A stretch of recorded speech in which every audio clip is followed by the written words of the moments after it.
अब हम रोल की बात करेंगे। एक बार खुद सोच के देखो साइकेट्रिक नर्स का रोल क्या होता है। सबसे पहले तो साइकेट्रिक पेशेंट आया, उसका असेसमेंट किया, ठीक है, ये काम डॉक्टर्स भी करता है लेकिन हमें भी थोड़ा बहुत ये देखना ही पड़ता है। तो उससे हिस्ट्री कलेक्ट की, एमएससी किया। एमएससी क्या है? Mental status examination. हम इसमें पेशेंट की जर्नल अपीयरेंस, थॉट, स्पीच, क्या बोल रहा है, इस टाइप की पूरी हिस्ट्री लेते हैं। मूड, अफेक्ट, इस टाइप की, ठीक है, पूरा एमएससी लेंगे। इसके अंदर हम इंक्लूड कर सकते हैं।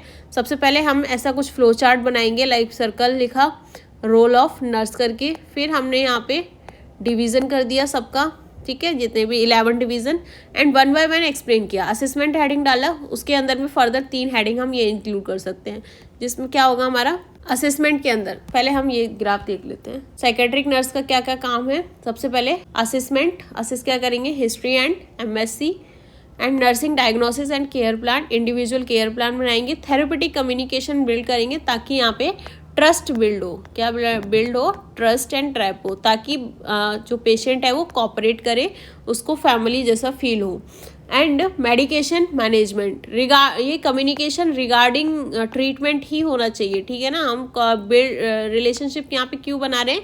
ताकि हम बेटर ट्रीटमेंट कर पाएँ। मेडिकेशन मैनेजमेंट, एडमिनिस्टर करना है, मॉनिटर करना है किसको? Side effects. Safety management, prevent self harm and दूसरों पे भी, खुद पे भी अटैक कर सकता है तो वो भी हमें प्रिवेंट करना है। साइकेट्रिक पेशेंट है, कुछ भी कर सकता है। साइको सोशल इंटरव्यू, काउंसलिंग करानी है, थेरेपीज करानी है। इससे क्या होता है, उसके ब्रेन में जो भी अनकॉन्शियस थॉट्स होते हैं या कुछ भी चीज़ होती है वो बाहर आने लगती है और पेशेंट थोड़ा थोड़ा ठीक होने लगता है। हेल्थ एजुकेशन देनी है, पेशेंट्स को भी और फैमिली वालों को भी एजुकेट करना है, किसके रिगार्डिंग? जो पेशेंट की डिसऑर्डर है, जो भी हेल्थ इशू है वो उसके रिगार्डिंग। रिहैबिलिटेट करना है, डेली एक्टिविटी को हमें बाय द हेल्प ऑफ जो ग्रुप में एक्टिविटीज़ होती है उसके थ्रू हम उसको क्या करते हैं, डेली एक्टिविटीज़ में इन्वॉल्व करते हैं। और सोशल स्किल्स सिखाते हैं ताकि वो सोशल आइसोलेट नहीं करे, सोशल इंटरेक्शन को इंक्रीज करे। फैमिली को इन्वॉल्व करते हैं क्योंकि सारे टाइम उसके साथ फैमिली रहने वाली है तो उसको फुली सपोर्ट करते हैं। और सारे डाटा को डॉक्यूमेंटेड करते हैं एंड इवेल्युएट करते हैं। एडवोकेसी एंड कोऑर्डिनेशन, इसमें क्या पेशेंट राइट को फॉलो करते हैं, जो भी हमारे पेशेंट्स के राइट्स होते हैं उनको। क्या किया हमने, फिर से रिवाइज करेंगे। असेसमेंट किया, हिस्ट्री कलेक्ट की, एमएससी किया। मेंटल स्टेटस एग्जामिनेशन, जो कि अभी की कंडीशन बताता है, वो जो अभी पेशेंट कैसा है वो बताएगा।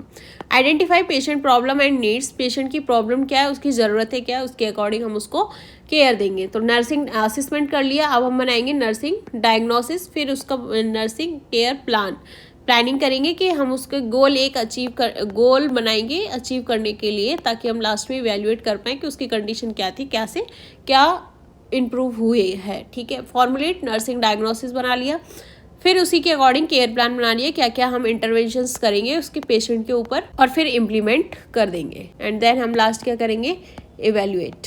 Therapeutic communication, trust and repo बनाने के लिए हम थेरेपेटिक कम्युनिकेशन उससे बात करेंगे। एक्टिवली लिसनिंग, इस पर तो बहुत ही ध्यान देना है, उसको पहले ध्यान से सुनना है। आप ध्यान से नहीं सुनोगे, इंटरेस्ट के साथ नहीं सुनोगे, वो इतना इन्वॉल्व नहीं होगा। एम्पैथी मतलब खुद को पेशेंट की जगह रख के केयर प्रोवाइड कराना। Medication management, prescribed and monitor side effect, जो प्रिस्क्राइब मेडिसिन है वो हमें एडमिनिस्टर करानी है एंड मॉनिटर करना है साइड इफेक्ट्स को। Safety management, prevent self harm, suicide and violence, ठीक है, अपनी सेफ्टी भी करनी है, पेशेंट की सेफ्टी भी करनी है, उसके जो सराउंडिंग में हार्मफुल ऑब्जेक्ट्स हैं उनको रिमूव करना है। Psycho social interaction, emotionally support provide कराना है, काउंसलिंग कॉन्टिन्यूस करानी है, सोशल इंटरेक्शन कराना है ताकि वो खुद को आइसोलेट करना बंद कर दे मेंटल इलनेस ठीक होने के लिए।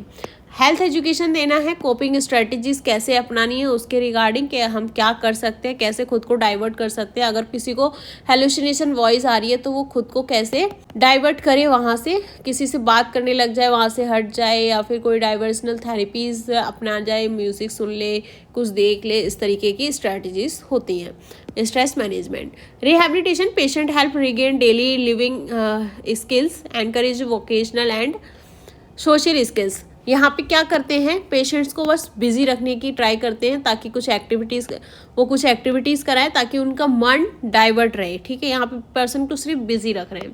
Family involvement, support and educate family members को एजुकेट करना जरूरी है कि ये वाली डिजीज़ है, इसमें ये प्रॉब्लम होती है, तुम पेशेंट्स के साथ कैसे रहोगे, ये फैमिली जो एजुकेशन होती है बहुत ज़रूरी होती है।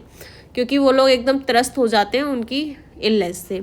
Documentation and evaluation, maintain accurate record and evaluate patient progress. वो प्रोग्रेस उसकी कैसी हो रही है, वर्सन तो नहीं हो रही है, इंप्रूव हो रही है या नहीं, ये जरूरी होता है इवेल्युएट करना। एडवोकेसी एंड कोऑर्डिनेशन, पेशेंट के जो राइट है वो सारे फॉलो करने। साइकेट्रिक पेशेंट के राइट्स भी एकदम अलग ही होते हैं, तो फिर एकदम अच्छे से डील करना पड़ता है, क्योंकि यहाँ पे लीगल इथिकल इश्यूज बहुत ज़्यादा आते हैं। रिड्यूस स्टिग्मा, जो कि बहुत ज़्यादा है मेंटल इलनेस को लेके, तो ये हेल्प करता है रिड्यूस स्टिग्मा। तो ये हमारा कंप्लीट होता है रोल ऑफ साइकियाट्रिक नर्स। इसी के साथ हमारा question 2 complete. Thank you so much.